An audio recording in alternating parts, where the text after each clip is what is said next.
Now it's past time for the last word with Lawrence O'Donnell. Sorry, Lawrence. Good evening, sir. Come on, Rachel. 20 seconds. Come on. That's nothing. That's nothing.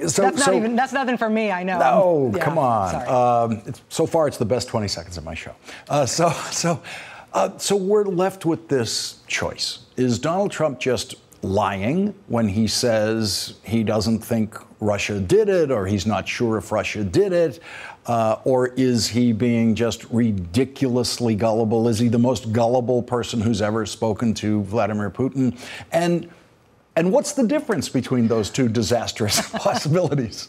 The difference now between all the other times when he said he didn't know if Russia did it, or was a 400-pound guy, or China, or somebody on their bed, and all these other things he said. The difference now is that not only have all the U.S. intelligence agencies come out and said they did it, but the bipartisan Senate Intelligence Committee has come out and said they did it. And we've just had this incredibly detailed indictment about not just who did it, but how they did it, when, on which computers, and using which Bitcoin. I mean, the detail that we've got on this makes his unwillingness to accede to the facts here, it makes it something more than just lying. Like, it's an attempt to defy the facts, even when everybody has to know that's exactly what he's doing. And that's a lie that you don't get away with, which makes it something new. And to stand there on that stage today and try to get away with it, right in front of all of these reporters, each of whom, on the American side anyway, were capable of dismantling it and making it kind of fall apart before our eyes. Yeah, I feel like he's almost insisting that he will get away with it. It's almost sort of a bullying move in terms of the truth. There's no question that he is not telling the truth about something, and that we all know it, and that everybody in the room knows it. Nobody is persuaded by him asserting this contrary set of facts anymore. And yet he continues to insist, and now further insists on it, as if he's sort of daring us to let him get away with it, or insisting that he must get away with it, as a way of sort of breaking the idea of accountability at all.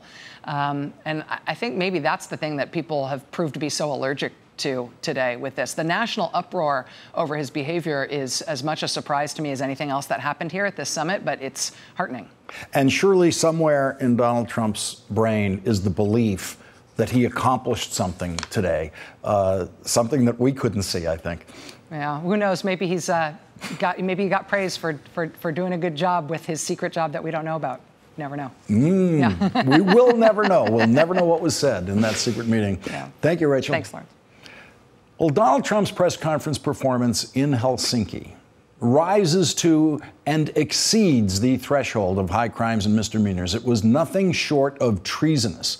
Not only were Trump's comments imbecilic, he is wholly in the pocket of Putin. Now, none of those are my words. That is what former director of the CIA, John Brennan, said after the president's press conference today with Vladimir Putin. Donald Trump showed himself once again to be the weakest president who has ever had to confront a Russian leader or a Soviet leader. In President Trump's opening remarks, this is all he had to say about the cyber war that Vladimir Putin launched against the United States to attempt to control the outcome of the presidential election here.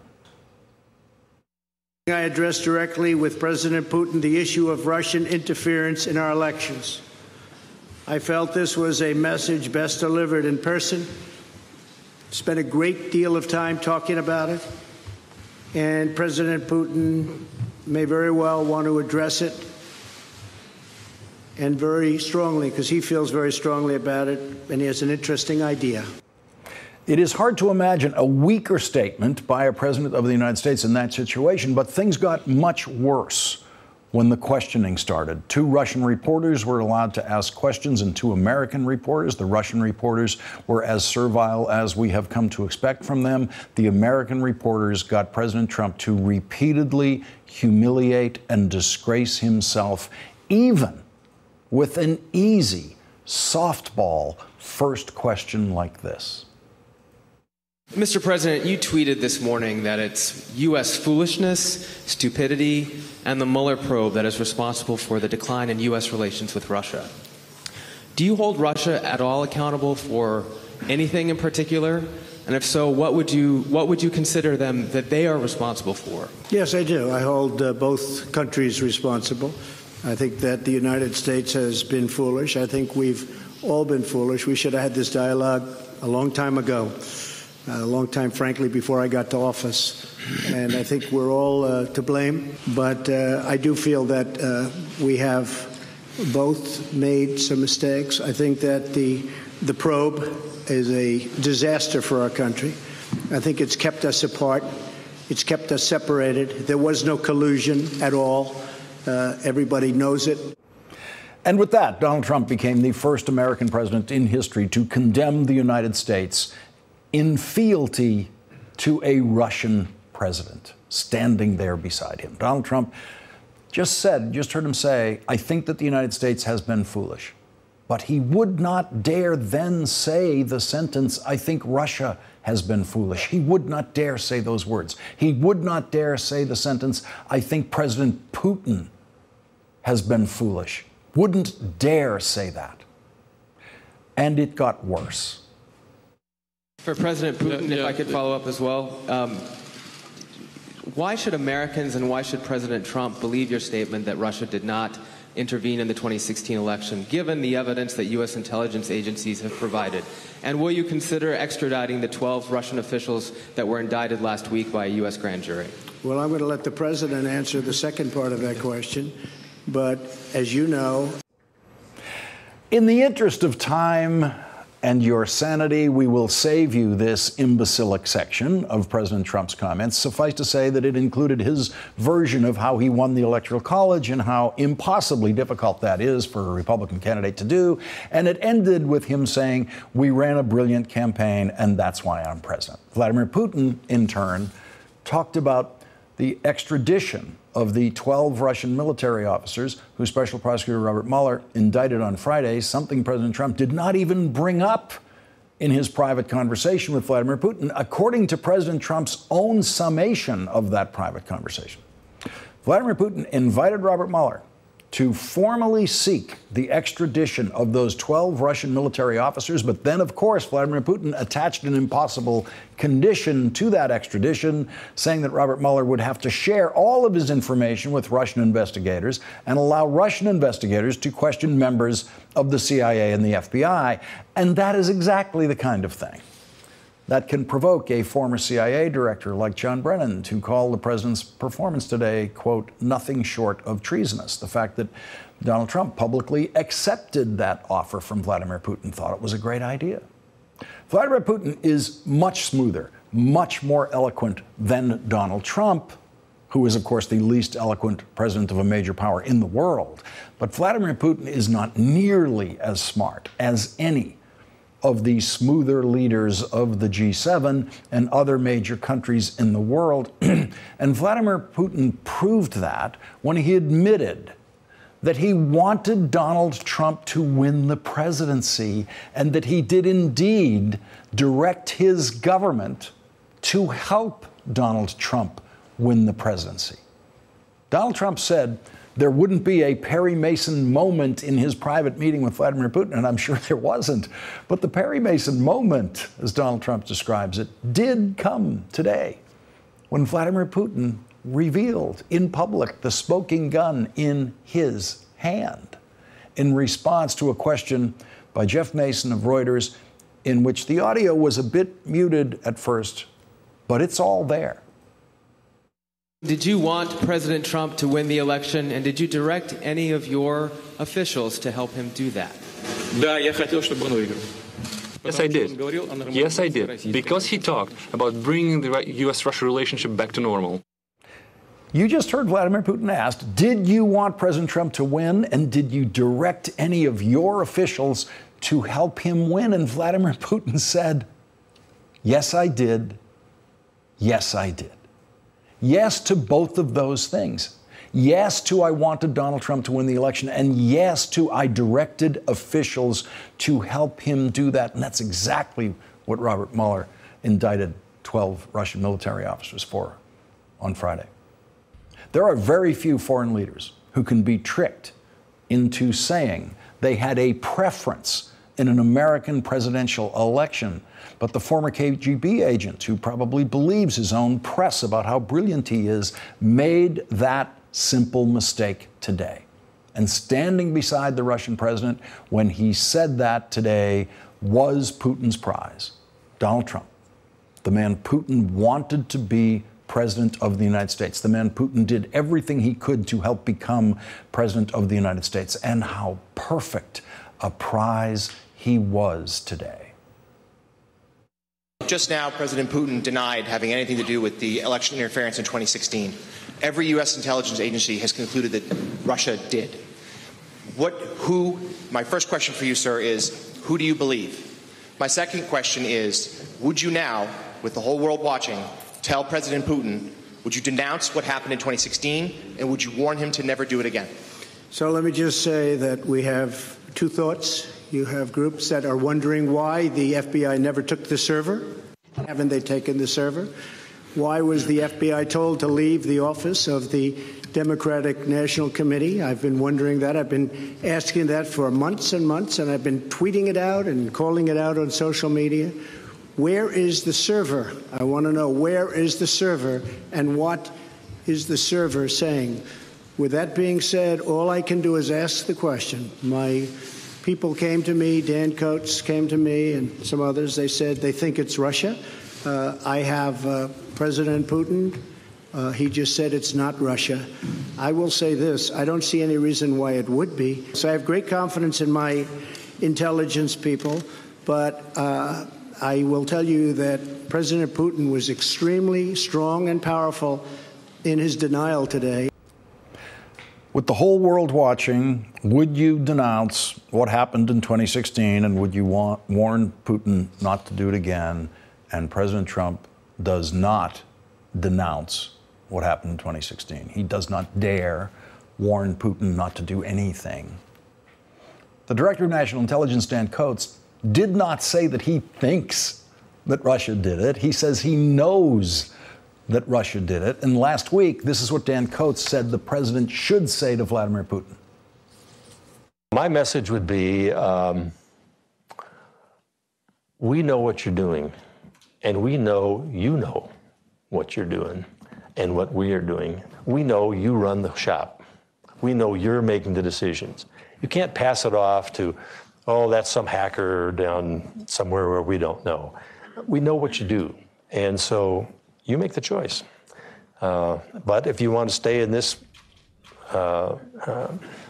tit for tat, we're going to beat you. Today, Donald Trump's talking points were the same as the Russian president's talking points, and that is how much Russia won in its cyber invasion of the United States in 2016. Russia won an American president who admires the Russian president and who echoes the Russian president. The last question of the press conference made perfect sense and was inconceivable at any moment in history prior to the Trump presidency. Sir, does the Russian government have any compromising material on President Trump or his family?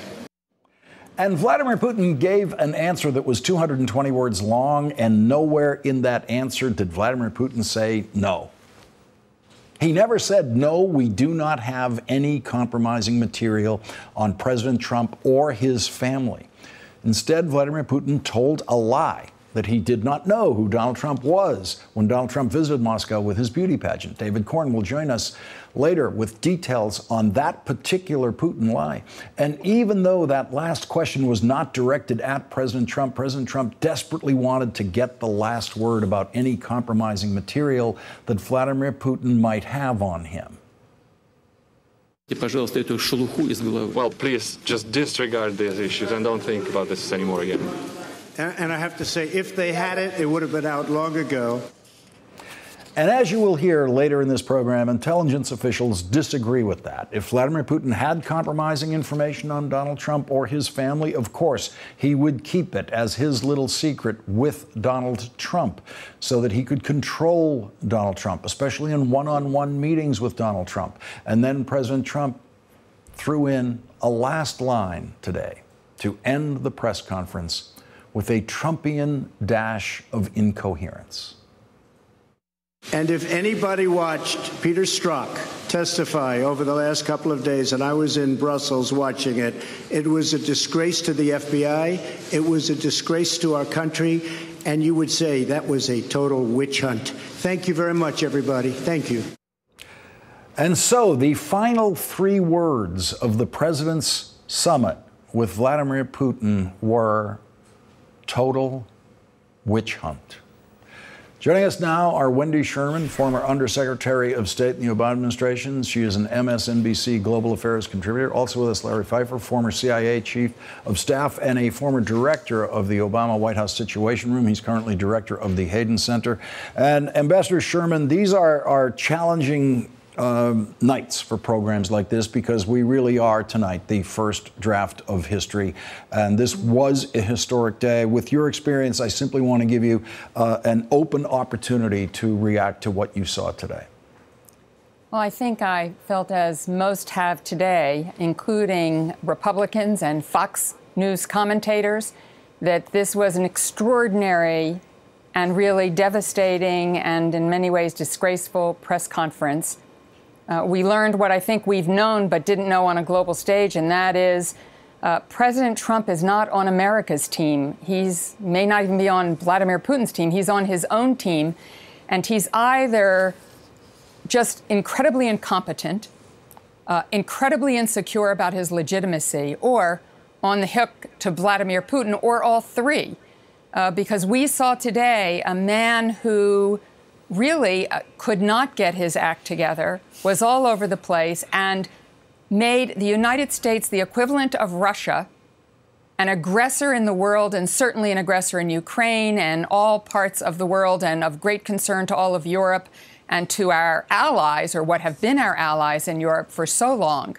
NATO is in part about Russian aggression and our concerns about it, protecting our largest trading partners.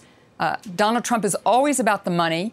There is no money in trade with Russia. So if there's any money involved here, it's money laundering through real estate, and that's the hook. I have no idea. What I do know is that Americans need to stand up, speak out. I was glad to hear some voices that we haven't heard before, but we have to keep our country secure. And as we go to the 2018 elections, I hope that the U.S. Congress will insist that someone be appointed to make sure that we have secure election machines and election voting processes, that we really understand that cyber warfare is now the weapon of choice of Russia, and that we put all of our weight behind it. But it'll take citizens' voices speaking up, maybe in phone calls to their members of Congress, maybe in the streets, maybe on the press. But it's time to speak up and speak out. Larry Pfeiffer, the president specifically mentioned Dan Coats today, and he misstated Dan Coates' position. He said that Dan Coats thinks that it's Russia. Dan Coats has made it very clear publicly that he knows that it's Russia, and those are the words he used last week in terms of who actually did the attack on our electoral system. And Dan Coats actually then issued a statement after the president's comments today saying, reiterating what he has said before. Where does this leave the president's national security advisors, in particular Dan Coats? Well, Lawrence, the situation with Dan Coats, while on the one hand I appreciate him coming out late this afternoon with a statement reemphasizing the findings of the intelligence community assessment, I believe that Donald Trump standing there next to our number one adversary, the target of our counterintelligence investigation into Russian meddling in our election, Russian interference in our election, was a complete repudiation of the very organization and the people that Dan Coats leads. And so earlier today, I called for Dan Coats to resign in protest. I believe we've reached a point where continuing to reemphasize the validity of the IC assessment that, as you indicated earlier today, or early in your conversation, has been almost proven with the indictments that came out last week, is just not enough. And I believe somebody with Dan Coats' credibility, with his gravitas, with his reputation, if he were to resign or perhaps even threaten to resign, we could at least get a more focused, higher level conversation going on this very topic. At a minimum, it would force a confirmation hearing for a new individual that would be nominated. And I'm confident, given some of the hearings we've had out of Congress in recent times, that will be quite an illuminating, quite a controversial event. Ambassador Sherman, I think many people are surprised that there hasn't been a principled resignation from the Trump administration at any point. There have been a lot of firings, but no principled resignations. And to Larry's point, how would that advance the situation? Meaning Dan Coats seems to be making clear sense and seems to be willing to publicly make statements that contradict the president on a day like today. Would a new person chosen by Donald Trump at this point possibly be as solid a performer, publicly at least, as Dan Coats has been? I think this is a very tough call, and I appreciate what Larry has suggested here. I am concerned, however, that whoever would come next would be someone who would rubber stamp exactly what Donald Trump wants to hear, because that's the kind of nominee he would likely to put up to do this job. I agree that a hearing might illuminate much to us, but we might find ourselves in a worse circumstance. I understand that Dan Coats put out that statement this afternoon without regard to the White House. They didn't sign off on it. He didn't ask for permission. And I think he did the right thing, which is don't ask for permission. You may have to ask for forgiveness. And maybe he was just testing to see whether the president would leave him his independence to tell it like it is. Wendy Sherman and Larry Pfeiffer, thank you very much for starting us off on this important night. Really appreciate it. Thank you. Thank you, Lawrence. When we come back, John Meacham and Rick Stengel will try to help us place this day in history. Will this be the Trump presidency's day of infamy? And David Corn and Malcolm Nance will join us to consider Vladimir Putin's offer to Robert Mueller today. And David Corn will dismantle Vladimir Putin's public lie today that he did not know that Donald Trump was in Moscow when he brought his beauty pageant to Moscow.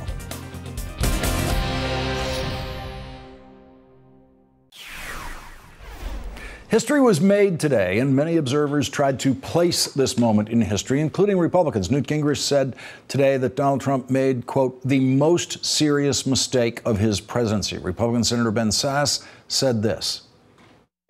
Let's not mince words. Today was a terrible day for the American brand, for the American people, and for all of our allies.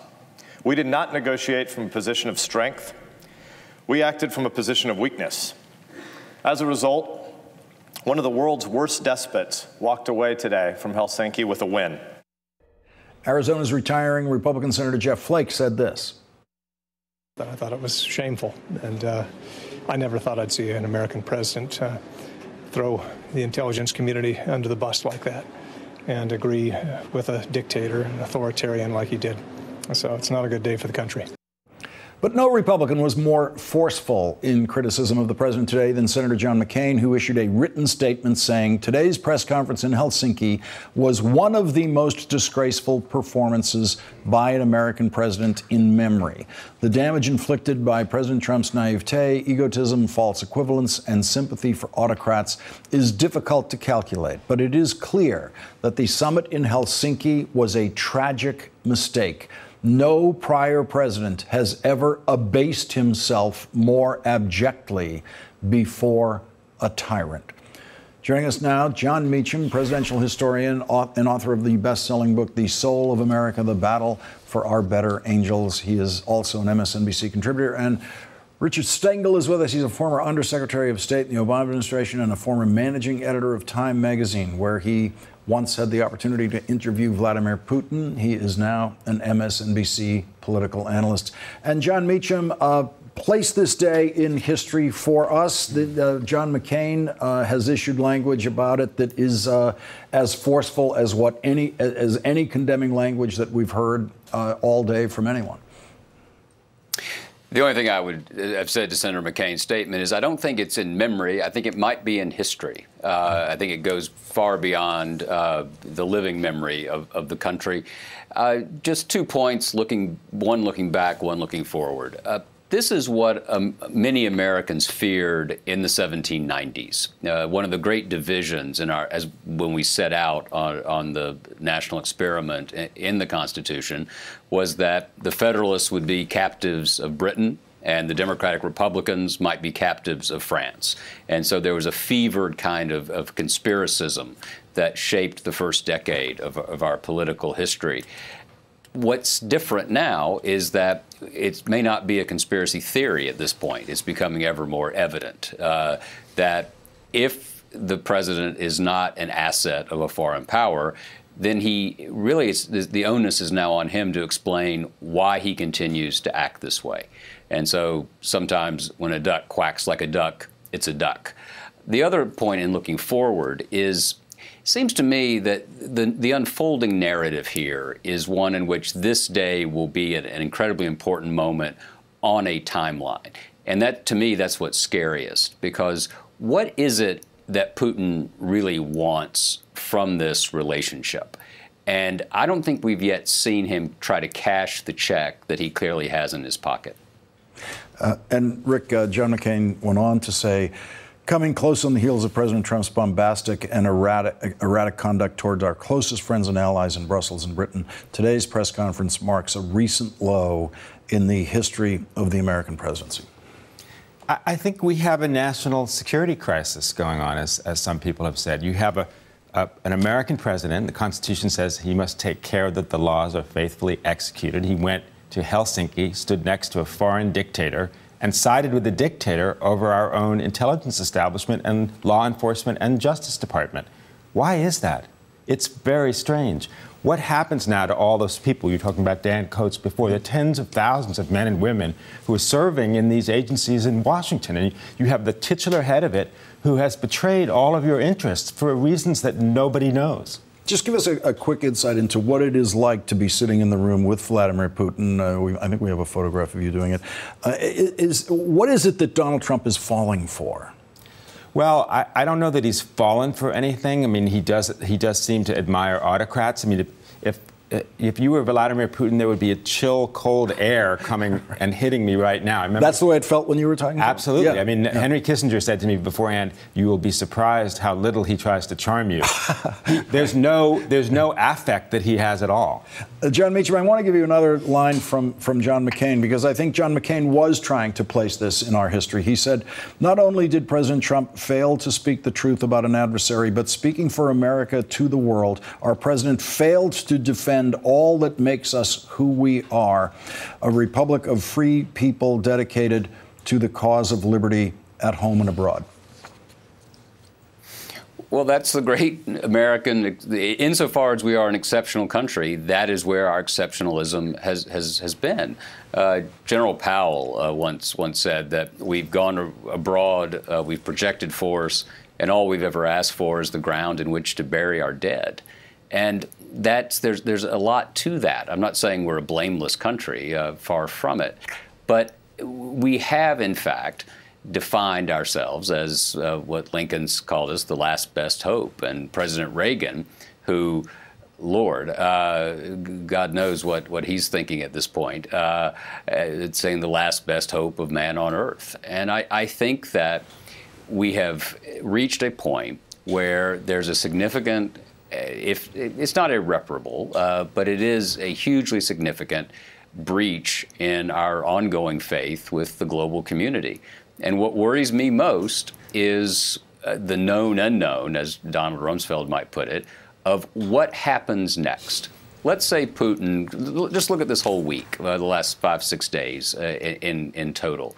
What happens if Putin launches military action against, say, the Baltics?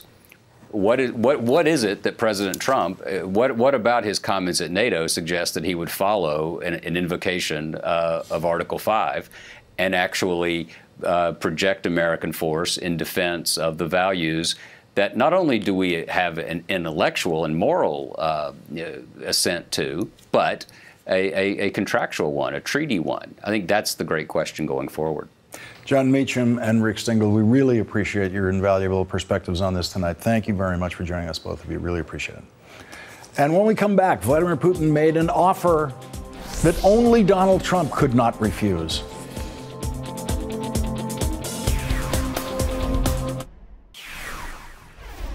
There is no extradition, but he's willing to let Robert Mueller's people go over there and bring a big investigation of those people working together with Russian investigators. That was the president with Sean Hannity tonight. The worst negotiator in the history of the presidency was thrilled by a proposal from Vladimir Putin today that, luckily for the United States, will never happen. Donald Trump did not demand the extradition of the 12 Russian military officers who were indicted by Robert Mueller last week. And the only reason extradition was discussed today was that Jeff Mason of Reuters asked about it, and Vladimir Putin made an offer that only someone named Trump could think was a good deal. We can meet you halfway. We can make another step. We can actually permit official representatives of the United States, including the members of this very commission headed by Mr. Mueller. We can let them into the country and they will be present to this questioning. But in this case, there's another condition. This kind of effort should be a mutual one. Then we would expect that the Americans would reciprocate and they would question officials, including the officers of law enforcement and intelligence services of the United States, whom we believe who have something to do with illegal actions on the territory of Russia. And we have to request the presence of our law enforcement. And here's Donald Trump's reaction to that offer, a reaction that former CIA Director John Brennan found, as I said, imbecilic and near treasonous. What he did is an incredible offer. He offered to have the people working on the case come and work with their investigators with respect to the 12 people. I think that's an incredible offer. Okay. Joining our discussion now, David Corn, Washington Bureau Chief for Mother Jones and co-author of the best-selling book, Russian Roulette. And he's an MSNBC political analyst. Also joining us, Malcolm Nance, an MSNBC counterterrorism and intelligence analyst and the author of the book, The Plot to Destroy Democracy. And Malcolm Nance, Donald Trump thinks that is, let me get the words correctly, an incredible offer. He's absolutely right. That offer is incredible. I mean, this guy has no clue when he's being played.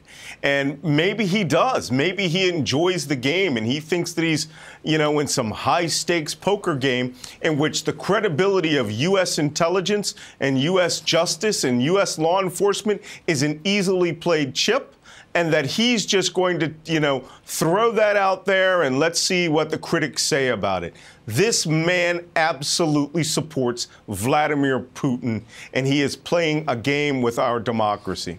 Let's listen to what Vladimir Putin said about Donald Trump when he was asked if he had any compromising information on Donald Trump. After all, I was an intelligence officer myself. And I do know how dossiers are made up. Yeah, I did heard these rumors that we allegedly collected compromising material on Mr. Trump when he was visiting Moscow. Well, distinguished colleague, let me tell you this. When President Trump visited Moscow back then, I didn't even know that he was in Moscow. Well, please just disregard these issues and don't think about this anymore again. And I have to say, if they had it, it would have been out long ago. David Corn, Vladimir Putin says when President Trump was in Moscow back then, I didn't even know he was in Moscow.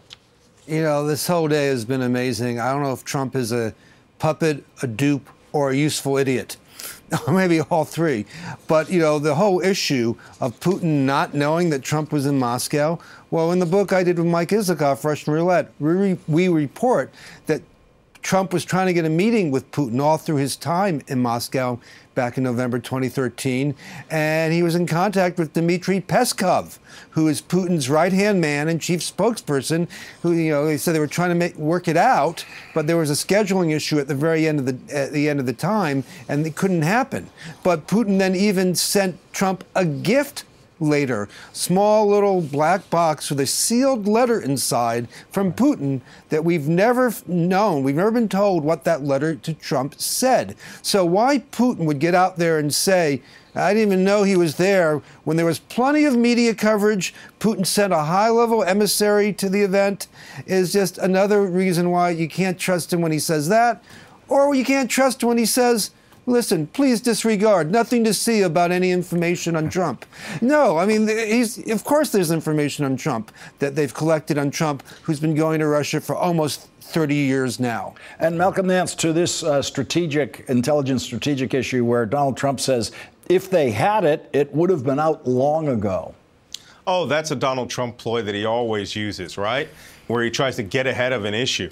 Look, spies don't operate that way. Vladimir Putin, the KGB, they've never operated that way. The whole purpose of compromat is to use it as a sword of Damocles that's hanging over your head so that you are always in compliance. The third letter of the four-letter acronym on how they recruit agents, MICE, is always co-option or coercion. And if you don't go along with them, they have the ability to remind you. You just realized just recently, Emina Galarov, the son of one of the Russian oligarchs who put together Miss Universe, put out a music video the last few weeks, which sort of makes fun of the whole tape issue in Moscow. I actually think that was a message to Donald Trump. Malcolm and David, thank you for helping us work our way through this amazing, historic day. Really appreciate it. Yes. And when we come back, the Justice Department today chose today of all days, to arrest and charge another Russian, this time a Russian woman acting illegally as a Russian agent in the United States. And she also once publicly asked Donald Trump a question during the presidential campaign.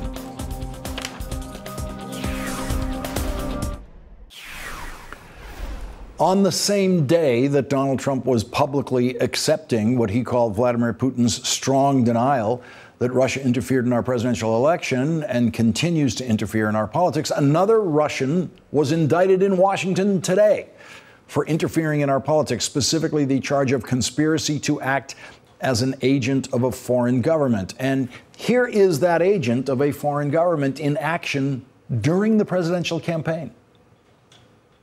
If you would be elected as a president, what will be your foreign policy, especially in the relationships with my country? And do you want to continue the politics of sanctions that are damaging of both economy, or you have any other ideas? I know Putin. And I'll tell you what, we get along with Putin. Putin has no respect for President Obama. Big problem. Big problem.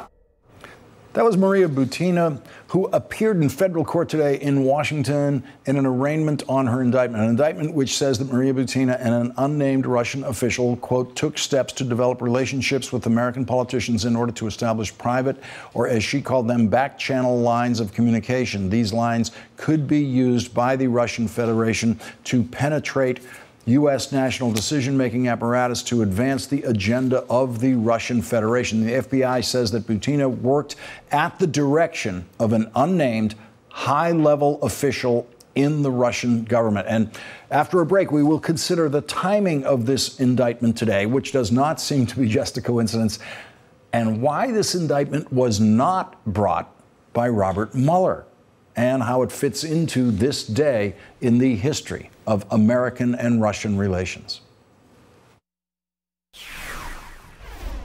An FBI affidavit released today in the case of accused Russian agent Maria Butina, who was indicted today, quotes her communication with an unnamed American political operative describing a group of Russians attending a meeting in Washington. People in the list are handpicked and are very influential in Russia. They are coming to establish a back channel of communication. Joining our discussion now, Joyce Vance, a former federal prosecutor and an MSNBC legal analyst, and David Corn is still with us. Joyce, what is your reading of this indictment today, and why was Robert Mueller not involved in this indictment, do you think? So she's actually charged by a complaint, which is a little bit different than an indictment, but still requires a probable cause showing. And the reason that it's with the U.S. Attorney in the District of Columbia could be that it's completely unrelated to the Mueller investigation, or perhaps it's for convenience, much like the Cohen investigation is sitting with Southern District of New York instead of with Mueller. And David, this could conceivably make it more complicated for the president to interfere with this part of the investigation, given that these investigations now are spread out across a few different federal prosecutors' offices. But here it is on this historic day in the Trump administration history. They certainly knew in Washington, D.C., in the Justice Department, that what the president was doing today. They didn't wait till tomorrow to do this. No, they didn't. And Robert Mueller didn't wait till next week to indict the 12 Russian military intelligence officials that he indicted on Friday. Now, we have a political bent. We look at these things that way.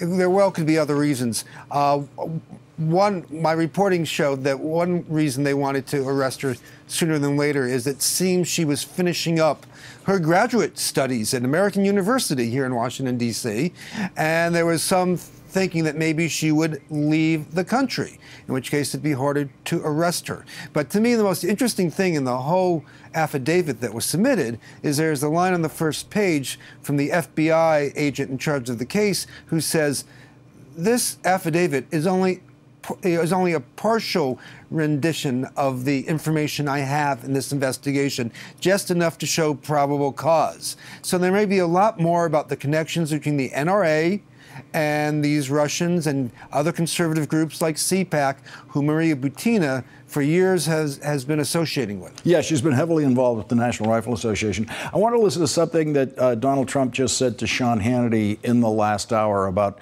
Vladimir Putin being strong. Let's listen to this. I guess he said as strongly as you can say it, they have no information on Trump. One thing you know, if they had it, it would have been out. I thought that President Putin was very, very strong. Joyce Vance, Donald Trump seems to be easily impressed, I guess, with what? Tone of voice? I'm not sure what. Yeah, it's hard to know what it is that impresses him. He's clearly more impressed with Putin than one would expect, but he's even more impressed with Bob Mueller, one would think, since he was willing to sit down with Putin, but still hasn't shown any willingness to sit down and have a one-to-one interview with Robert Mueller. And David, as the president is meeting with Vladimir Putin today, these prosecutors the wheels are still turning. Donald Trump knows that and that every day there could be another revelation, and this was just today's revelation. You know, it's one of my least favorite cliches that you only see the tip of the iceberg and 90% is below the water. I think that's true with Mueller's investigation. I think there's still a lot to come that we have no clue of, and we don't know when it's going to happen. And it just gets progressively worse for Trump. And today was a clarifying moment. That press conference showed the world nothing that he hadn't said before, but that he is enthralled by Putin. There's something going on between the two of them, and he's scared. He's scared of the Mueller probe, and it's not going to get, I think, any better for him. Joyce Vance and David Corn, thank you both for joining us tonight. Really appreciate it. Thank you, Lawrence. Tonight's Last Word is next. Today, John McCain said President Trump proved not only unable, but unwilling to stand up to Putin. Here is what it looks like when you stand up to Vladimir Putin. There is one of the members of Pussy Riot yesterday in Moscow with Vladimir Putin watching as they protested at the World Cup. Vladimir Putin looking down and watching that arrest take place. That is what happens when you stand up to Vladimir Putin in Moscow. Hey, it's Chris Hayes from MSNBC. You know, every day I come to the office and we make a television show. And every day I think to myself, there's so much more I want to talk about. And so this is our podcast. It's called Why Is This Happening? And the whole idea behind it is to get to the root of the things that we see play out every day. They're driven by big ideas. Each week, I sit down with a person uniquely suited to explain why this is happening. New episodes of Why Is This Happening? Every Tuesday. Listen for free wherever you get your podcasts.